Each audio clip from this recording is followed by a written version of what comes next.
ਦਾਤ ਪਿਆਰੀ ਵਿਸਰਿਆ ਦਾ ਤਾਰਾ। ਭੁੱਚੋ ਨਗਰ ਦਾ ਪੁਰੂ ਮੱਲ ਇੱਕ ਸੇਠ ਹੁੰਦਾ ਸੀ। ਆਪਣੇ ਸਾਰੇ ਪਰਿਵਾਰ ਨੂੰ ਲੈ ਕੇ ਬਾਬਾ ਜੀ ਕੋਲ ਬੇਨਤੀ ਕਰਨ ਆਇਆ। ਬਾਬਾ ਜੀ ਨੂੰ ਨਮਸਕਾਰ ਕਰਨ ਤੋਂ ਬਾਅਦ ਉਸਨੇ ਆਪਣੇ ਪੋਤਰੇ ਬਾਰੇ ਬੇਨਤੀ ਕੀਤੀ ਕਿ ਮਹਾਰਾਜ ਸਾਡੇ ਤੇ ਕਿਰਪਾ ਕਰੋ, ਮੈਨੂੰ ਪੋਤਰੇ ਦੀ ਦਾਤ ਬਖਸ਼ੋ। ਬਾਬਾ ਜੀ ਨੇ ਬਚਨ ਕੀਤਾ ਕਿ ਤੁਸੀਂ ਬਹਾਲ ਦਾਸ ਜੀ ਦੇ ਚਰਨ ਫੜ ਲਵੋ। ਇਸ ਤੋਂ ਉਪਰੰਤ ਜਦੋਂ ਕਦੇ ਬਹਾਲ ਦਾਸ ਜੀ ਬਾਬਾ ਜੀ ਦੇ ਦਰਸ਼ਨ ਕਰਨ ਆਏ ਤਾਂ ਸੇਠ ਜੀ ਨੇ ਬਹਾਲ ਦਾਸ ਜੀ ਪਾਸ ਬੇਨਤੀ ਕੀਤੀ ਕਿ ਮਹਾਰਾਜ ਸਾਡੇ ਤੇ ਕਿਰਪਾ ਕਰੋ, ਤੇ ਨਾਲ ਹੀ ਬਚਨ ਕੀਤਾ ਕਿ ਵੱਡੇ ਬਾਬਾ ਜੀ ਨੇ ਆਪ ਜੀ ਦੇ ਪਾਸ ਭੇਜਿਆ ਹੈ। ਤਾਂ ਬਹਾਲ ਦਾਸ ਜੀ ਨੇ ਕਿਹਾ ਕਿ ਜੇ ਉਹਨਾਂ ਦਾ ਹੁਕਮ ਹੈ ਤਾਂ ਸਾਨੂੰ ਇਹ ਕੰਮ ਕਰਨਾ ਪਵੇਗਾ। ਤੈਨੂੰ ਸਾਰੇ ਪਿੰਡ ਨੂੰ ਅੰਨ ਪਾਣੀ ਛਕਾਉਣਾ ਹੋਵੇਗਾ, ਕਿਸੇ ਨਾਲ ਵਿਤਕਰਾ ਨਹੀਂ ਕਰਨਾ। ਇਹਨਾਂ ਬਚਨ ਕਰਕੇ ਸਾਰੀ ਮਰਿਆਦਾ ਸਮਝਾਈ ਤੇ ਸੇਠ ਨੇ ਬੇਨਤੀ ਕੀਤੀ ਕਿ ਮਹਾਰਾਜ ਖਰਚ ਬੜਾ ਹੋ ਜਾਏਗਾ। ਸੰਤ ਬਹਾਲ ਦਾਸ ਜੀ ਨੇ ਕਿਹਾ ਕਿ ਆਪਣੀ ਹੈਸੀਅਤ ਮੁਤਾਬਕ ਰਾਸ਼ਨ ਲੈ ਆਵੋ ਤੇ ਕੜਾਹੀ ਚਾੜ ਦੇਣੀ, ਜਿੰਨਾ ਚਿਰ ਮੁੱਕੇ ਨਾ ਸਭ ਨੂੰ ਛਕਾਈ ਜਾਣੀ। ਅਮੀਰ ਗਰੀਬ ਕੋਈ ਆਵੇ ਸਭ ਨੂੰ ਛਕਾ ਦੇਣਾ। ਸੇਠ ਜੀ ਨੇ ਕਿਹਾ ਕਿ ਮਹਾਰਾਜ ਤੁਸੀਂ ਵੀ ਦਰਸ਼ਨ ਦੇਣੇ, ਤੇ ਬਹਾਲ ਦਾਸ ਜੀ ਨੇ ਕਿਹਾ ਕਿ ਸਮਾਂ ਦੇਖਾਂਗੇ। 1 ਸਾਲ ਬਾਅਦ ਉਹਨਾਂ ਦੇ ਪੋਤਰਾ ਪੈਦਾ ਹੋਇਆ। ਉਹਨਾਂ ਜੱਗ ਦੀ ਤਿਆਰੀ ਕੀਤੀ। ਜਦੋਂ ਜੱਗ ਕੀਤਾ ਤੇ ਪਿੰਡ ਦੇ ਪੰਡਿਤਾਂ ਤੇ ਜ਼ਿਮੀਂਦਾਰਾਂ ਜਿਨ੍ਹਾਂ ਨਾਲ ਮੇਲ ਮਿਲਾਪ ਸੀ ਉਹਨਾਂ ਨੂੰ ਹੀ ਅੰਨ ਪਾਣੀ ਛਕਾਇਆ। ਜਿਹੜਾ ਬਚ ਗਿਆ ਉਹ ਵੀ ਜ਼ਿਮੀਂਦਾਰਾਂ ਦੇ ਘਰ ਵੰਡ ਦਿੱਤਾ। ਇਤਨੇ ਚਿਰ ਸੰਤ ਬਹਾਲ ਦਾਸ ਜੀ ਬਾਬਾ ਜੀ ਦੇ ਡੇਰੇ ਪਹੁੰਚੇ। ਜਦੋਂ ਪੁਰੂ ਮੱਲ ਸੇਠ ਨੂੰ ਪਤਾ ਲੱਗਾ ਤਾਂ ਉਹ ਵੀ ਮਿਲਣ ਲਈ ਆਇਆ, ਤੇ ਸੇਠ ਬਾਬਾ ਜੀ ਬਹਾਲ ਦਾਸ ਜੀ ਕੋਲ ਕਹਿਣ ਲੱਗਾ ਕਿ ਅਸੀਂ ਜੀ ਜੱਗ ਕਰ ਦਿੱਤਾ ਹੈ। ਤਾਂ ਬਾਬਾ ਜੀ ਬਹਾਲ ਦਾਸ ਜੀ ਨੇ ਕਿਹਾ ਕਿ ਜਿਸ ਤਰ੍ਹਾਂ ਅਸੀਂ ਕਿਹਾ ਸੀ ਉਵੇਂ ਹੀ ਕੀਤਾ। ਕਹਿਣ ਲੱਗਾ ਜੀ ਅਸੀਂ ਤਾਂ ਪੰਡਤਾਂ ਤੇ ਜ਼ਿਮੀਂਦਾਰਾਂ ਨੂੰ ਹੀ ਛਕਾਇਆ ਹੈ। ਬਹਾਲ ਦਾਸ ਜੀ ਨੇ ਪੁੱਛਿਆ ਕਿ ਕਿਸੇ ਗਰੀਬ ਨੂੰ ਨਹੀਂ ਛਕਾਇਆ। ਇਹ ਬਚਨ ਬਹਾਲ ਦਾਸ ਜੀ ਨੇ 2 ਵਾਰੀ ਪੁੱਛਿਆ ਤਾਂ ਸੇਠ ਨੇ ਕਿਹਾ ਕਿ ਨਹੀਂ ਜੀ। ਤਾਂ ਬਹਾਲ ਦਾਸ ਜੀ ਚੁੱਪ ਕਰ ਗਏ। ਫਿਰ ਸੇਠ ਨੇ ਬੇਨਤੀ ਕੀਤੀ ਕਿ ਸਾਡੇ ਘਰ ਚਰਨ ਪਾਓ। ਤਾਂ ਉਹ ਚੁੱਪ ਕਰ ਗਏ ਤੇ ਗੁੱਸੇ ਨਾਲ ਉੱਠ ਕੇ ਚਲੇ ਗਏ ਤੇ ਕਿਹਾ ਇਸ ਨੇ ਸਾਡੇ ਕਹੇ ਅਨੁਸਾਰ ਜੱਗ ਨਹੀਂ ਕੀਤਾ। ਥੋੜੇ ਚਿਰ ਬਾਅਦ ਪੁਰੂ ਮੱਲ ਦਾ ਪੋਤਰਾ ਮਰ ਗਿਆ। ਉਸ ਤੋਂ ਬਾਅਦ ਕੋਈ ਲੜਕਾ ਨਹੀਂ ਹੋਇਆ। ਆਖਰ ਨੂੰ ਕਿਸੇ ਹੋਰ ਦਾ ਬੱਚਾ ਲੈ ਕੇ ਝੋਲੀ ਪਾਉਣਾ ਪਿਆ।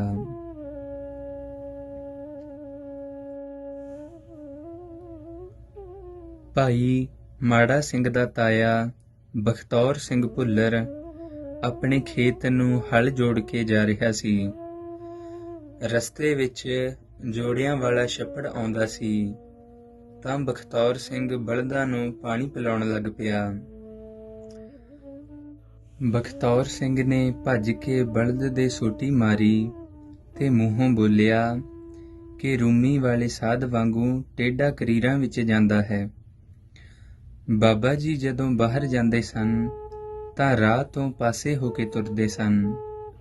ਜਦੋਂ ਬਖਤੌਰ ਸਿੰਘ ਸ਼ਾਮ ਨੂੰ ਘਰੇ ਵਾਪਸ ਆਉਣ ਲੱਗਾ ਤੇ ਜਾਣੀ ਜਾਣ ਬਾਬਾ ਜੀ ਰਾਹ ਅੱਗੇ ਹੋ ਕੇ ਖਲੋ ਗਏ ਤੇ ਬਚਨ ਕੀਤਾ ਕਿ ਭਾਈ ਅੱਜ ਤੂੰ ਸਾਨੂੰ ਬਲਦ ਬਣਾਉਂਦਾ ਸੀ ਤੇ ਬਲਦ ਬਣਾ ਕੇ ਜੋੜੀ ਰੱਖਿਆ।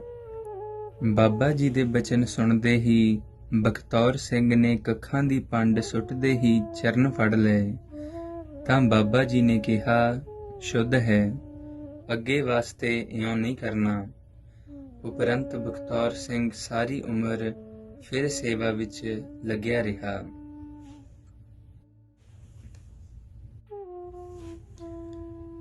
ਇੱਕ ਵਾਰੀ ਬਾਬਾ ਜੀ ਕੋਲ ਪਿੰਡ ਦੇ ਸੇਵਾਦਾਰ ਬੈਠੇ ਸਨ। ਸੁੰਦਰ ਸਿੰਘ ਨੰਦੇਕਾ, ਕੁੱਕਰ ਸਿੰਘ ਅਕਾਲੀ, ਨਿੱਕਾ ਸਿੰਘ ਭੁੱਲਰ, ਬੁੱਧ ਸਿੰਘ ਢਿੱਲੋਂ ਤੇ ਨਿਧਾਨ ਸਿੰਘ ਨੰਦੇਕਾ।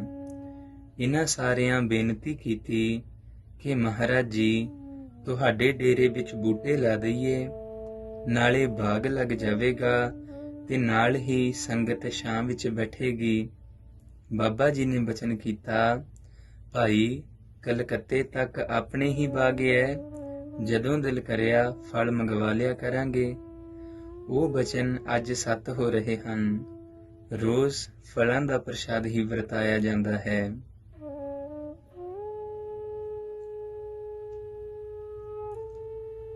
ਹੀਰਾ ਸਿੰਘ ਬੀੜ ਵਾਲੇ ਦੀ ਮਾਤਾ ਇਸ ਨੂੰ ਲੈ ਕੇ ਪੁੱਛੋ ਆਈ।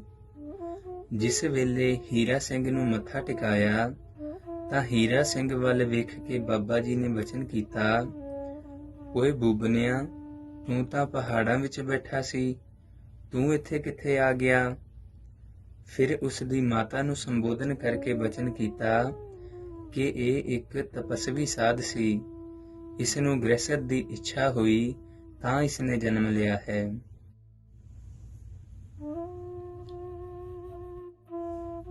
ਸਭ ਕਿਛ ਵਸਗਤ ਸਾਹਿਬੈ, ਆਪੇ ਕਰਨ ਕਰੇਵ। ਗਰਮੀ ਦਾ ਮਹੀਨਾ ਸੀ। ਹਾੜੀ ਦੀ ਵਾਢੀ ਦੇ ਦਿਨ ਸਨ।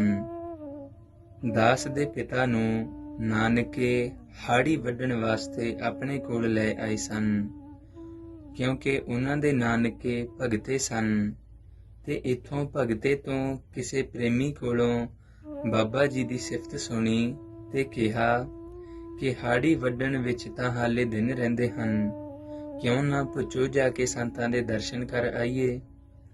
ਇਉਂ ਵਿਚਾਰ ਕੇ ਆਪਣੇ ਮਾਮਾ ਜੀ ਨੂੰ ਦੱਸਿਆ ਕਿ ਮੈਂ ਪੁੱਛੋ ਸੰਤਾਂ ਦੇ ਦਰਸ਼ਨ ਕਰ ਆਵਾਂ। ਅੱਗੋਂ ਮਾਮੇ ਨੇ ਰੋਕਿਆ ਤੇ ਕਿਹਾ ਕਿ ਉਹ ਸਾਧ ਤਾਂ ਕਿਸੇ ਨੂੰ ਮੁੜ ਕੇ ਆਉਣ ਜੋਗਾ ਨਹੀਂ ਛੱਡਦਾ ਤੇ ਨਾ ਜਾਣ ਵਿੱਚ ਹੀ ਭਲਾ ਹੈ। ਅੱਗੋਂ ਆਪ ਨੇ ਜਵਾਬ ਦਿੱਤਾ ਕਿ ਮੇਰੀ ਜਾਣ ਵਿੱਚ ਦੇਰ ਹੈ, ਮੁੜਨ ਵਿੱਚ ਦੇਰੀ ਨਹੀਂ ਲੱਗਦੀ। ਇਹ ਆਪਣੇ ਮਾਮੇ ਨੂੰ ਕਹਿ ਕੇ ਪੁੱਛੋ ਪਹੁੰਚ ਗਏ। ਜਿਸ ਵੇਲੇ ਡੇਰੇ ਆਏ ਤਾਂ ਬਾਬਾ ਜੀ ਨੇ ਆਉਣ ਸਾਰ ਨਾ ਕੁਝ ਪੁੱਛਿਆ ਨਾ ਕੁਝ ਦੱਸਿਆ। ਸੇਵਾਦਾਰ ਪਿੰਡ ਵਿੱਚ ਡਾਲੀ ਲੈਣ ਲਈ ਜਾ ਰਹੇ ਸਨ, ਉਹਨਾਂ ਦੇ ਨਾਲ ਤੋਰ ਦਿੱਤਾ ਤੇ ਨਾ ਚਾਹੁੰਦੇ ਹੋਏ ਵੀ ਜਵਾਬ ਨਾ ਦੇ ਸਕੇ। ਉਸ ਦਿਨ ਸਾਰੇ ਪਿੰਡ ਵਿੱਚੋਂ ਡਾਲੀ ਕੀਤੀ ਤੇ ਵਾਪਸ ਪਹੁੰਚੇ। ਸ਼ਾਮ ਨੂੰ ਇਸੇ ਤਰ੍ਹਾਂ ਡਾਲੀ ਮੰਗਾਈ ਤੇ ਰੋਟੀਆਂ ਚੂਰਾ ਕਰਕੇ ਕੁੱਤਿਆਂ ਨੂੰ ਪਾਉਣ ਦਾ ਹੁਕਮ ਹੋਇਆ।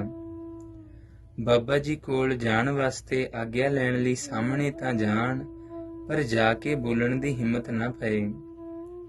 ਇੱਕ ਦਿਨ ਪਿੰਡ ਵਿੱਚ ਇੱਕ ਘਰ ਡਾਲੀ ਲੈਣ ਵਾਸਤੇ ਗਏ ਤਾਂ ਘਰ ਵਾਲੀ ਮਾਈ ਨੇ ਪ੍ਰਸ਼ਾਦਾ ਫੜਾਉਂਦਿਆਂ ਕਿਹਾ ਕਿ ਭਾਈ ਕਾਕਾ, ਤੂੰ ਕਿੱਥੇ ਆ ਗਿਆ? ਤੇਰੇ ਵਰਗੇ ਅਣਥੱਕ ਮੁੰਡੇ ਤਾਂ ਇੱਥੇ ਚਾਹੀਦੇ ਹੀ ਹਨ। ਫਿਰ ਬੋਲੀ, ਇਹ ਬਾਬਾ ਸ਼ੇਰ ਵੀ ਬਣ ਜਾਂਦਾ ਹੈ। ਦਿਨ ਛਿਪਣ ਵਾਲਾ ਸੀ ਤੇ ਇਤਨੇ ਨੂੰ ਡੇਰੇ ਵੱਲੋਂ ਭਾਰੀ ਆਵਾਜ਼ ਆਈ, ਜੋ ਕਿ ਗਰਜਣ ਦੀ ਆਵਾਜ਼ ਸੀ। ਮਾਈ ਬੋਲੀ ਕਿ ਵੇਖ, ਅੱਜ ਸ਼ੇਰ ਬਣ ਗਿਆ ਬਾਬਾ, ਤੇ ਹੁਣ ਸਾਹਮਣੇ ਨਾ ਜਾਈਂ ਉੱਥੇ ਜਾ ਕੇ।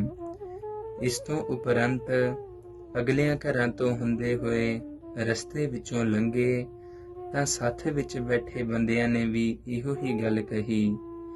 ਇਹ ਹੌਲੀ ਹੌਲੀ ਤੁਰਦੇ ਡੇਰੇ ਪਹੁੰਚ ਗਏ। ਇਸ ਤਰ੍ਹਾਂ ਕਰਦਿਆਂ 40 ਦਿਨ ਬਤੀਤ ਹੋ ਗਏ। ਨਾ ਆਗਿਆ ਮੰਗੀ ਤੇ ਨਾ ਹੀ ਹੌਸਲਾ ਪਿਆ। ਇਸ ਤੋਂ ਬਾਅਦ ਇੱਕ ਰਾਤ ਦਿਨ ਦੇ ਛੁਪਣ ਨਾਲ ਆਪਣੇ ਆਪ ਹੀ ਤੁਰ ਪਏ ਤੇ ਰਾਤੋਂ ਰਾਤ ਭਗਤੇ ਪਹੁੰਚ ਗਏ। ਇਹ ਸੀ ਪਹਿਲੀ ਵਾਰ ਦਰਸ਼ਨ ਤੇ ਸੇਵਾ ਦਾ ਮੌਕਾ।